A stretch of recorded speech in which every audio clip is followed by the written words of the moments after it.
বেজে গিয়েছে লোকসভা ভোটের দামামা। ইতিমধ্যেই প্রথম দফায় বাংলার জন্য 20 জনের প্রার্থী তালিকাও প্রকাশ করে দিয়েছে বিজেপি। যে কোনো মুহূর্তে ভোটের দিনক্ষণ ঘোষণা করে দেবে নির্বাচন কমিশন। শোনা যাচ্ছে আগামী সপ্তাহের শুরুতেই সামনে আসতে পারে তৃণমূলের প্রার্থী তালিকা। বামেদের হয়ে কে কে দাঁড়াচ্ছে সেই প্রশ্নও ক্রমেই জোরালো হচ্ছে। জোর জল্পনা মোহাম্মদ সেলিমকে নিয়েও। সিপিএমের রাজ্য সম্পাদকও হতে পারেন এবারের লোকসভা ভোটের প্রার্থী। শোনা যাচ্ছে এই জল্পনাও কোন আসনে লড়তে পারেন তিনি। শোনা যাচ্ছে মুর্শিদাবাদ আসনের কথা, যদিও সিপিএমের তরফে এখনো পর্যন্ত এই বিষয়ে খাতায় কলমে কিছুই জানানো হয়নি। প্রশ্ন করতেই সেলিমের তরফে এলো চিরাচরিত হেয়ালি ভরা জবাব।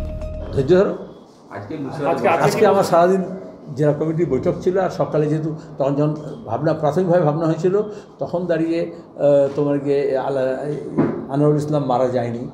তো আমার যখন জেলাতে আমি এলাম, আমার প্রথম কাজ ছিল সকালে আমি গিয়েছিলাম তাদের বাড়িতে, তোমাদের মধ্যে কেউ কেউ ছিল।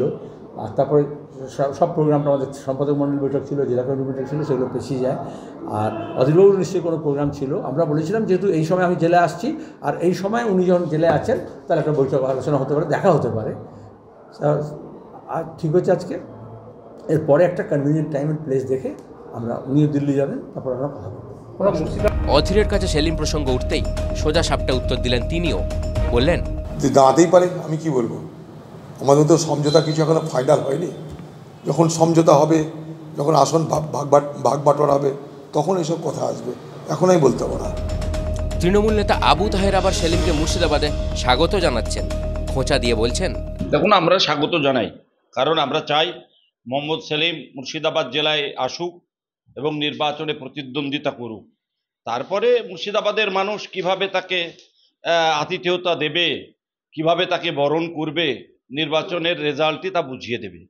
সুতরাং মুর্শিদাবাদ জেলায় খাতা খুলতে অধীর চৌধুরী হোক আর মোহাম্মদ সেলিমই হোক, যে জোটই হোক না কেন, যত অশুভতাই হোক না কেন, মুর্শিদাবাদের মানুষ উপযুক্ত সময়ে উপযুক্ত জবাব দেবে, নিশ্চিত থাকুন। সূত্রের খবর, মুর্শিদাবাদে বাম কংগ্রেস বোঝাপড়ার তীব্র সম্ভাবনা তৈরি হয়েছে। জেলায় 2-1 ফর্মুলায় সমঝোতা হতে পারে বলেও জল্পনা ছড়িয়েছে রাজনৈতিক মহলে। শোনা যাচ্ছে বহরমপুর ও জঙ্গিপুরে থাকতে পারে কংগ্রেস প্রার্থী। মুর্শিদাবাদ কেন্দ্র ছাড়া হতে পারে বামেদের। একসময় বামেদের শক্ত ঘাঁটি ছিল এই মুর্শিদাবাদ আসন। 1980 থেকে 2004 বামেদের দখলে ছিল মুর্শিদাবাদ। 2014তেও এই আসনে জিতেছিল বামেরা।